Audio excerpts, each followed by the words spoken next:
Telangana news today में आपका खैर मकदम है। आइए देखते हैं आज की ये अहम खबर।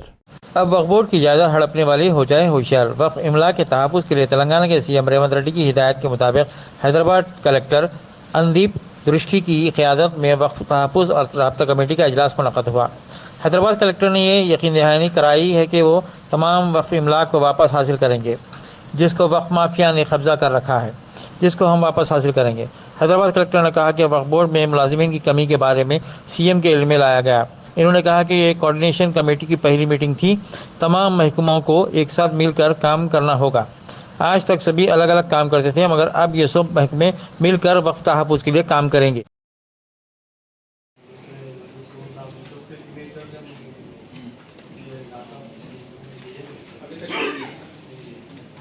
ये आपको लेटर आया 3 बार रिमाइंड। आप इंटरेस्टेड हो लैंड प्रोटेक्शन में तो तुरंत आपको देना है data.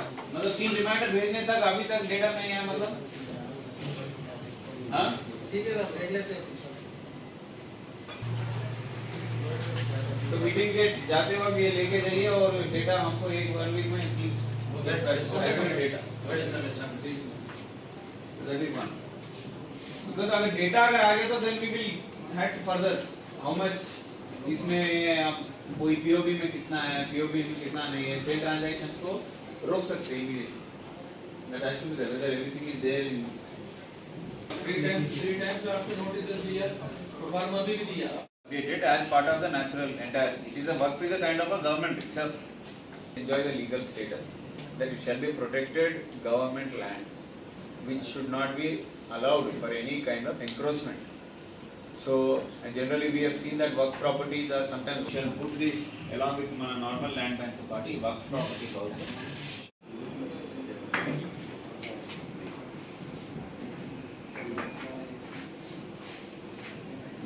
So you have to identify model key work circle, then only the coordination.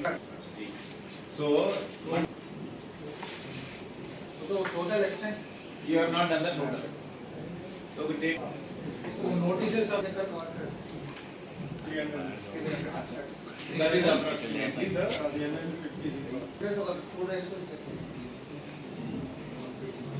but there might the RDOs should take steps. And also second is encroachments, fresh new encroachments that have happened in the last 2-3 years where the possession is illegal encroachments. Immediately we should discuss those and they should be immediately taken steps to remove those.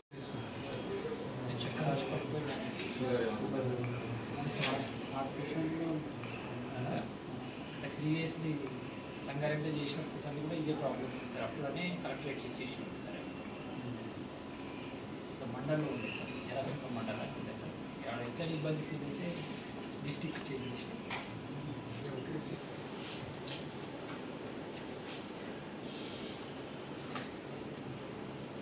And the third is we should have a and if immediate priority will be if any work land is not entered in POB register, we immediately send it to the POB register so that there are no further transactions that are going to take place in the Waqf protection committee का meeting ये सारे district वक्फ committee members के साथ और inspectors of Waqf board के साथ किए हैं। स्पेशली हम वक्फ लैंड्स प्रोटेक्शन के बारे में चर्चा की है। इसमें कई सारे इश्यूज़ हमारे पास लाए गए हैं। स्पेशली जो वक्फ लैंड्स है हैदराबाद में, तो उसका प्रोटेक्शन में एंक्रोचमेंट से और एंक्रोचमेंट्स निकालने में, तो ये सारे इश्यूज़ डिस्कस किया गया है और एक एक्शन प्लान भी हमने बना के आगे टाइम में ये एक्शन प्लान हम इम्प्लीमेंट करके हैदराबाद में जितने भी 1784 एकर्स ऑफ वक्फ लैंड है उसको हम प्रोटेक्ट करने की वो एक्शन प्लान और स्टेप्स ले लेंगे। सर ये जो कोऑर्डिनेशन का ज़रूरत ही और कोऑर्डिनेशन मजबूत करने की आवश्यकता है। अभी जो है इंडिविजुअल साइलोस में काम हो रहा है, जो वक्फ बोर्ड का काम वक्फ अलग और रेवेन्यू ऑफिसर्स और जीएचएमसी और पुलिस अलग अलग जो काम कर रहे हैं, तो इसके हिसाब से इंक्रोचर्स से इसका एडवांटेज लेते हुए कई सारे इंक्रोचमेंट्स करने की उनको चांस मिल रहे हैं। तो इसीलिए हमने ये कोऑर्डिनेशन कमेटी प्लेटफॉर्म को और फ्रीक्वेंटली मिलते हुए we will take all action and coordinated effort, ताकि वो जीएचएमसी हो, पुलिस हो, वक्फ बोर्ड हो, रेवेन्यू हो, सारे मिलके एक डेटाबेस बनाएंगे और उसको इमीडिएटली जहाँ जहाँ वक्फ लैंड्स अभी पीओबी में नहीं रखा गया है वो तुरंत पीओबी में रख के प्रोटेक्ट करके, और जो एंक्रोचमेंट्स है उसको भी लीगली कैसे हम रिट्रीव करने के लिए वो एक्शन प्लान हम इम्प्लीमेंट करेंगे। अभी के लिए तो वी हैव गिवन टाइमलाइंस दिया है, तो टाइमलाइन के हिसाब से वो लोग भी बोला है कि वो लेके आएंगे, तो उसके हिसाब से देखेंगे। अभी जो है हमारा मकसद ये है कि सब लोग मिलके वक्फ लैंड प्रोटेक्शन करने का, ये कहीं किसी एम्प्लॉय के खिलाफ या फिर किसी का ये करने का मकसद नहीं है हमारा। तो पहले जो ये कमिटी जो तय कर लिया है उसके हिसाब से एम्प्लॉयज़ को रिस्पॉन्सिबिलिटी दिया गया है, जो रिस्पॉन्सिबिलिटी है वो उसका रिव्यू नेक्स्ट मीटिंग में कराएंगे, उसके हिसाब से देखेंगे। ठीक है, वो गवर्नमेंट को हम we will bring it to the notice of the government, जहाँ जहाँ वैकेंसी से उसको भी भर लेंगे। अब दीजिए इजहारुल हक को इजाज़त, मिलते हैं अगले खबर के साथ। तब तक के लिए हमारे चैनल को लाइक कमेंट शेयर करना ना भूलें। अल्लाह हाफिज़।